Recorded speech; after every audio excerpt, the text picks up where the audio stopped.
Monsieur Pablo Rodriguez, je vous le fais écouter tout de suite, qui dit « Ça suffit, elle ne m'a pas rappelé, Mme Risky, donc je l'expulse pour toujours du caucus libéral. Elle était suspendue, je le rappelle. » On écoute M. Rodriguez, on revient. J'ai amorcé la discussion pour savoir si elle serait intéressée à revenir. Elle m'a dit « Laisse-moi y réfléchir. » Vous le savez, c'était un moment difficile pour elle. Mais ma décision d'aujourd'hui porte sur une absence de loyauté envers le chef par Mme Risky, envers son caucus, envers l'équipe et envers le parti. Ça suffit. Ça suffit. Tout à l'heure, on parlera de cet article dans le Journal de Montréal où il y a un texto, des textos entre deux hommes, un qui dit « paye, puis je vais te rembourser ». Finalement, il ne l'a pas fait, mais on va séparer ça pour l'instant pour notre esprit. On va essayer, souci de clarté. Hélène, tour de table. Qu'est-ce que vous comprenez dans le geste aujourd'hui? Pourquoi aujourd'hui? Oui, bien justement, je ne suis pas sûre qu'on puisse séparer les deux enjeux. On ne va pas tant séparer, mais je veux dire, on ne va pas tout parler en même temps. Ouais, allez-y. Écoutez, je crois que c'était inévitable. À un moment donné, si votre député, s'il n'y a pas de communication entre le chef et sa députée, qu'elle ne veut pas lui parler, elle ne veut pas révéler les motifs derrière ces gestes des dernières semaines, ça devenait absolument intenable. Est-ce que ça aurait dû avoir lieu il y a 3 jours ou il y a dans 3 jours d'ici? C'est là que je pense que les révélations aujourd'hui du Journal de Montréal offrent un beau prétexte. On sort cette nouvelle qui vient éclipser l'autre information, la fait passer en second rang, et c'est une bonne vieille technique de communication. OK. Bien alors, puisque vous en parlez, Michel et Alex, je vais quand même montrer tout de suite les courriels, parce que les gens vont dire, ceux qui n'ont pas vu l'article, c'est 2 hommes qui se parlent. Je dis 2 hommes. Est-ce que c'est clair que c'est 2 hommes? C'est un homme qui parle à un autre.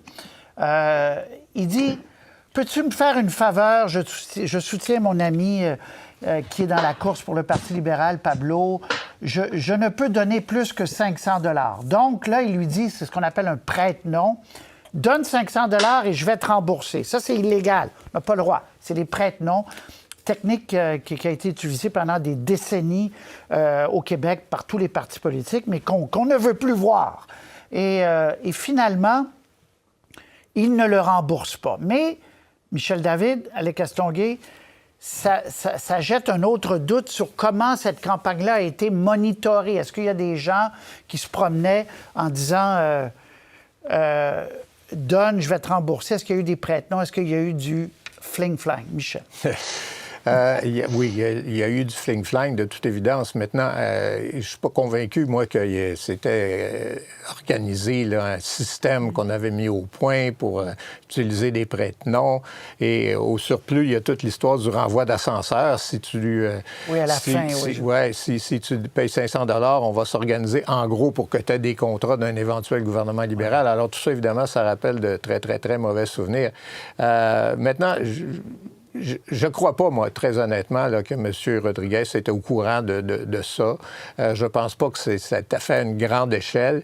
Mais peu importe, ça entache évidemment le Parti libéral de toute manière. Mais je voudrais quand même revenir un petit instant, si vous permettez, sur Marois Risky. Moi, je pense que M. Rodriguez se disait, bon, mais là, il faut que je pose un geste d'autorité, n'importe lequel. Puis le seul qui pouvait poser dans l'état actuel des connaissances qu'on a du dossier, c'était ça. Pourquoi il ne l'a pas fait plus tôt? J'ai l'impression que il y avait quand même au sein du caucus libéral des gens qui disaient « Écoute, on va lui donner quand même une petite chance là, de se rattraper, puis parce que c'est quand même notre meilleure joueuse, etc. » Mais là, il était évident de plus en plus que Mme Risky s'emmurerait dans son silence pendant des semaines, possiblement, et que ça ne pouvait pas durer, là, parce que M. Rodriguez avait l'air d'un ticoun, il faut bien le dire, qui tous les jours, il venait devant la caméra pour dire « Ben je ne sais pas, puis j'ai jamais entendu parler de ça. » Alors là, non, je pense que les gens, à l'intérieur du parti, se disaient « Hey, montre que tu es un chef, là, au moins. » Oui, parce que, Alec, on peut difficilement imaginer un autre chef qui tolère qu'une de ses députées ne lui parle plus, renvoie sa chef de cabinet, ne lui parle pas. Est-ce qu'il n'aurait pas pu, c'est facile à dire maintenant, vous allez me dire, mais le faire plus tôt, ce geste d'autorité-là? Avait-il peur de la popularité de Marois Risky? J'en sais rien, Alec. Tout ça est vrai. Je pense qu'il avait un peu peur de la popularité de Marois Rizki. Il devait s'assurer que son caucus est derrière lui. Michel a raison. Il y a certainement des gens qui se disaient, bon, peut-être qu'elle a vraiment quelque chose de grave contre Mme Heinz. On va lui laisser un peu de temps pour s'expliquer. Je pense que lui-même se disait, si je la renvoie au premier jour, est-ce que j'ai l'air de vouloir comme limoger la personne qui est une sonneuse d'alerte, là, qui a quelque chose à dire, puis peut-être qu'elle va me le dire éventuellement. Est-ce qu'il fallait attendre aussi longtemps? Ça, je le sais pas. Mais donc, la période qu'il a laissée me semble pas catastrophique. Le problème, c'est que là, à un moment donné, il fallait que ça cesse. Là. Et à un moment donné, elle peut pas rester suspendue du caucus, continuer d'avoir à l'extérieur une influence où on a l'impression qu'elle parle avec à l'UPAC, qu'elle parle avec des gens. Là, à un moment donné, le caucus, c'est une famille, il y a des secrets, on se dit la vérité, on peut pas éventuellement l'intégrer à ce noyau-là si on a l'impression qu'elle joue pas dans l'équipe. Donc, je pense qu'il fallait qu'il pose un geste. Je suis d'accord avec Hélène, aujourd'hui était probablement une bonne journée pour le faire.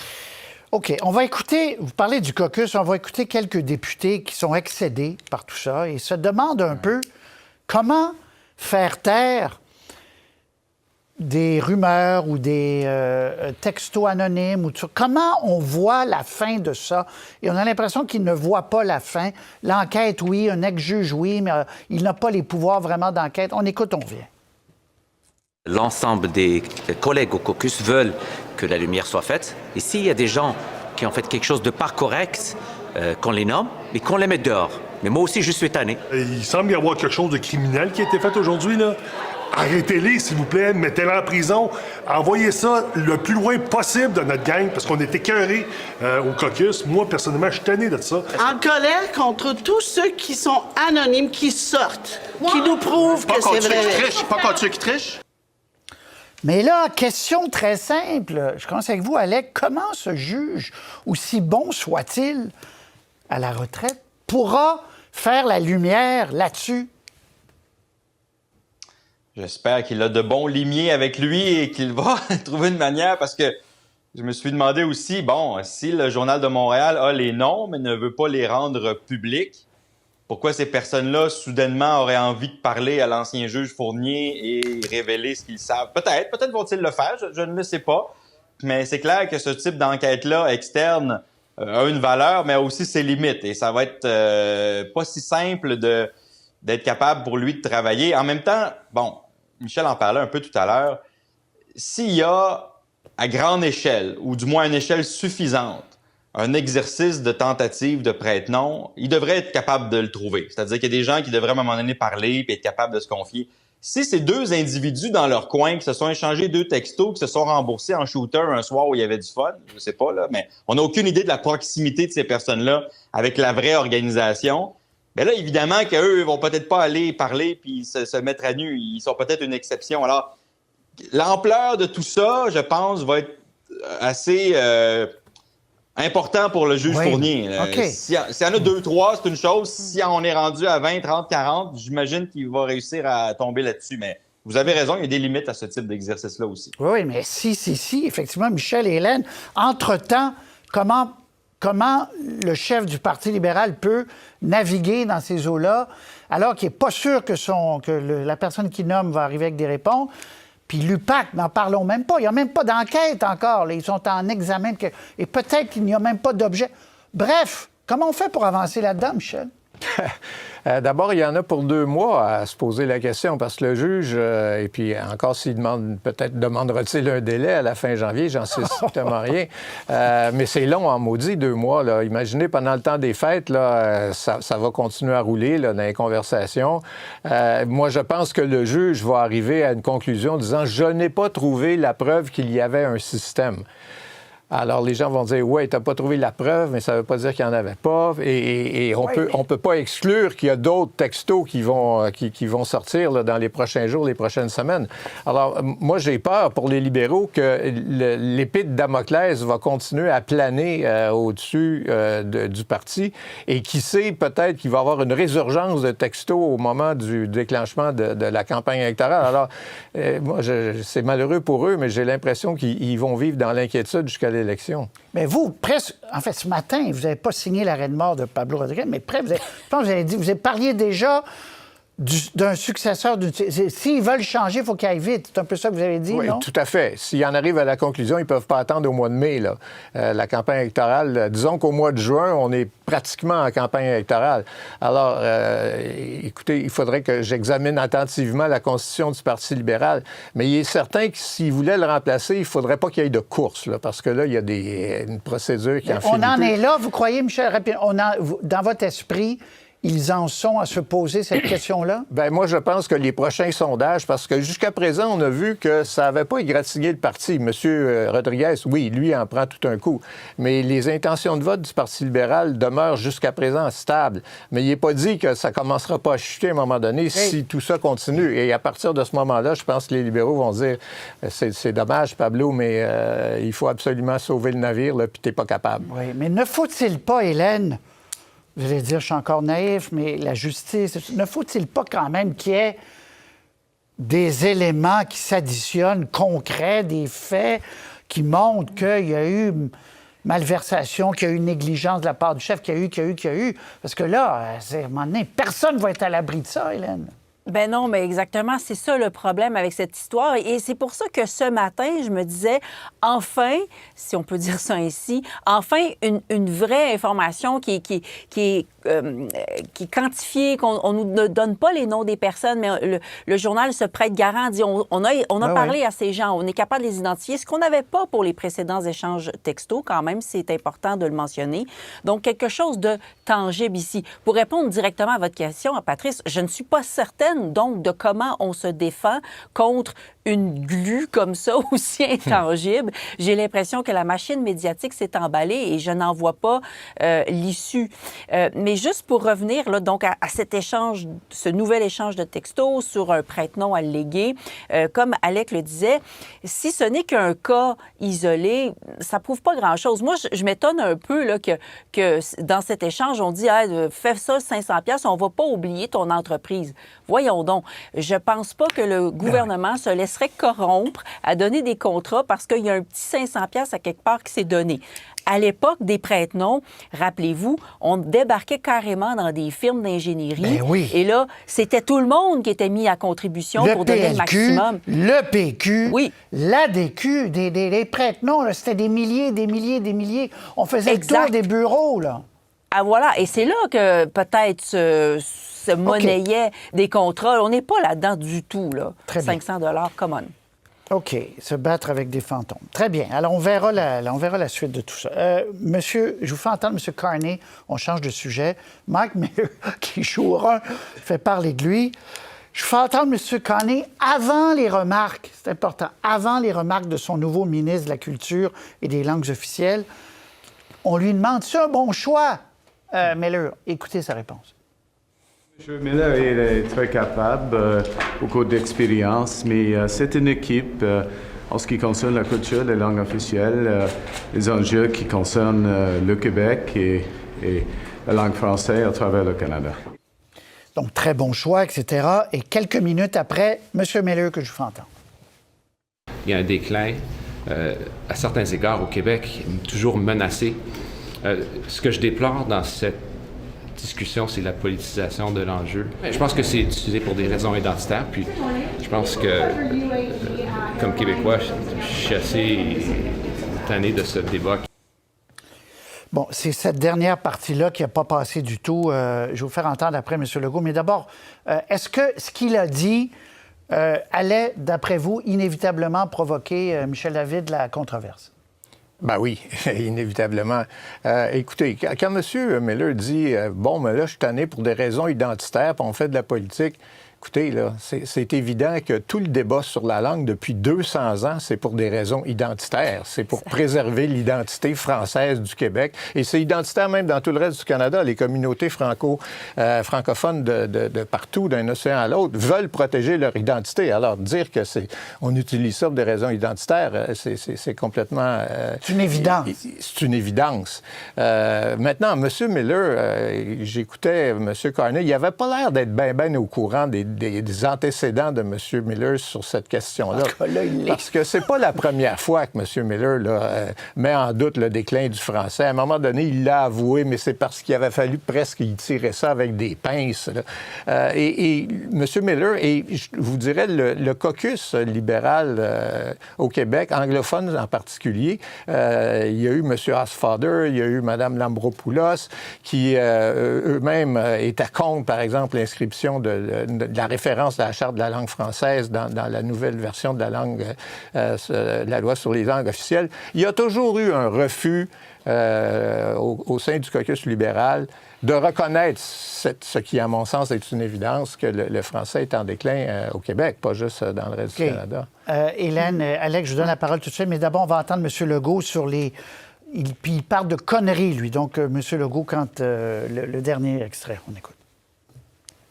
Mark Miller, le nouveau ministre fédéral de la Culture, vient dire qu'il est tanné du débat sur le déclin du français. Quelle honte! Mark Miller, là, c'est une honte pour tous les Québécois. Je ne sais pas comment il va faire pour se présenter dans une activité culturelle au Québec après avoir dit des conneries comme ça. Bon, c'est assez clair. Hélène, parce qu'il est ministre de la Culture, donc effectivement, il va à des... Hélène. Oui, bien, il faut quand même se rappeler qu'il y a eu aussi une autre anglo-montréalaise qui avait été ministre des langues officielles, Rachel Bendayen, qui, en début de mandat, avait elle aussi refusé de reconnaître le déclin de la langue française. Alors, il y a un thème, là. Michel a raison de le souligner. Mais sur le fond, il faut comprendre que ce qui agace profondément M. Miller, c'est le fait qu'on utilise comme critère pour prouver le déclin du français le critère de la langue parlée à la maison. Et lui, il dit, moi, là, j'ai élevé mes enfants, oui, en français, mais aussi en suédois à la maison et en anglais, donc 3 langues à la maison.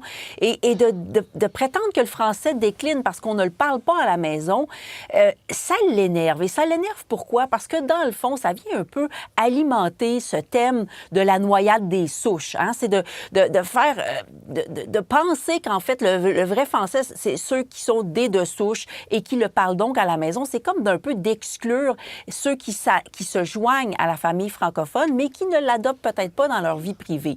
Je comprends son argumentaire, mais en même temps, si on refuse ce critère-là, si on considère le français simplement comme une langue transactionnelle et qu'on écarte tout l'aspect culturel de ça, si les gens ne rêvent pas en français, ils ne consomment pas de la culture en français, ils ne lisent pas les médias en français, peu à peu, c'est toute la culture québécoise qui va s'éteindre. Et ça, M. Miller ne veut pas le voir et c'est ça profondément qui l'agace. Et c'est pour ça, quand il parle de la culture identitaire, pour lui, c'est comme une façon de faire encore une distinction entre les vrais Québécois de souche et les autres. Oui, mais là, il a le chapeau depuis hier de ministre des langues officielles et de la culture. Donc, quand il peut penser... Puis c'est un débat qui n'est pas nouveau, effectivement, Hélène, langue parlée à la maison ou pas, quel facteur on prend. Mais peu importe les facteurs, on voit qu'il y a une grande fragilité, une baisse sur certains aspects. Alex Castonguay, est-ce que vous comprenez le tollé que ça a provoqué?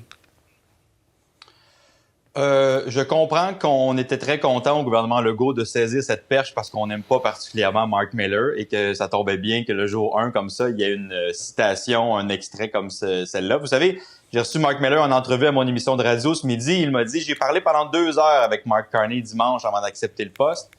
Il est au courant de mes qualités et il est au courant de mes défauts. Et il m'a dit, sois toi-même. Alors, ça, c'est Mark Miller. Alors, vous voyez, ça ressemble à ça.